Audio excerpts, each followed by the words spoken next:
Sumakay nga kami ng kalesa dito sa Japan. Kung sa Pilipinas, kabayo ang humihila, dito tao. At kahit dalawa kami ni Bunso, hindi ko nakita nahihirapan si Kuya. Kaya naman, from this to this. Rio, can you say, masarap ako? Masarap ako? Yeah.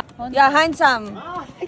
At eto nga, gagala na naman tayo dito sa Japan. Andito nga tayo sa Kyoto at ngayon itatry natin yung parang kalesa nila. Nung last kasi napunta ko dito, hindi ko pa siya afford, no? Sakto, sahod ko ngayon kaya kukurot tayo. Pinili ko nga yung pinakamura, yung 1 kilometer. 4,000 ko nga siya nakuha, pero 1,500 pesos. Medyo kabado bente nga ako dito kasi baka mahulog ako. Tapos walang sasalo sa akin. Aray ko! Sabi ko kay Bunso, sumama na siya sa akin para naman mag-day off muna siya sa pagbibideo sa akin. Napaka-social nga kasi meron pa silang patubig. Binigyan din kami ng cold towel kasi napakainit talaga. Pero in fairness, kahit summer, sobrang daming turista dito, no? Ngayon naman, ipapasyal na tayo ni Kuya. Opo, tumatakbo pa siya.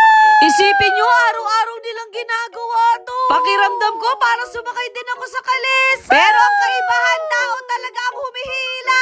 Rickshaw ride pala ang tawag dito at eto doon yung naging transportation nila noon. Literal na parang kang nag-workout araw-araw. Siguro kung ako yung gagawa niyan, talagang papayat ako, no? Pero dahil mas marami pa yung kaartihan ko sa buhay, hindi ko siguro magagawa to. Can you say maganda ka? Maganda. Maganda is beautiful, right? Yeah. Maganda. Really? Maganda ka?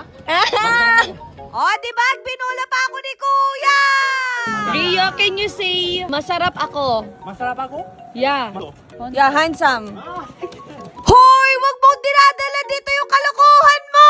Ngayon naman, idadala tayo ni Kuya sa tourist destination. Eto pala yung tinatawag nila na bamboo forest. First time ko nga makapasok dito kasi kailangan naka-rickshaw ride ka. Akala ko umaabot ng years bago tumubo yung mga bamboo. Tapos 2 buwan lang pala, tutubo na sila ng ganyang kataas. Ah, diba? Nakikinig naman ako, no? Nahiya nga ako sa driver namin na si Kuya Jonard kasi naglakad siya. Gusto niya daw yan kasi na-exercise daw siya. At dahil curious nga ako, sinubukan ko tong rickshaw. In fairness, hindi naman pala siya mabigat kung walang tao. At dahil dyan, mag-aalay lakad muna tayo. Grabe na nga yung pagtitiis ko kasi napakapawis ko na.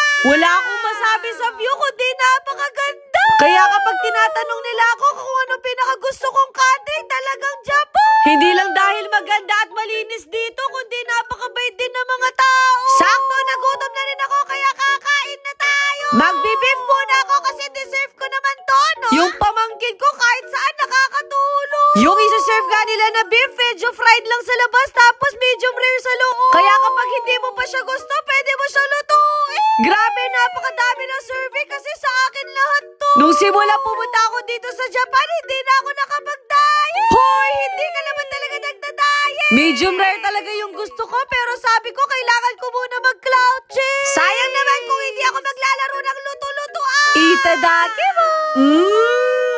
Ang sarap ng beef. Walang halong biro, napaka-juicy at alam mo talagang quality yung beef nila. Binigyan din kami ng fresh egg yolk para maging sausawa. Favorite ko talaga yung itlog kaya talagang approve to sa akin. Isa din sa rason kung bakit mahaba yung buhay ng mga Japanese kasi healthy yung mga pagkain. Opo, busog na kaming lahat. Syempre, hindi ko makakalimutan yung Ovarsitol ko.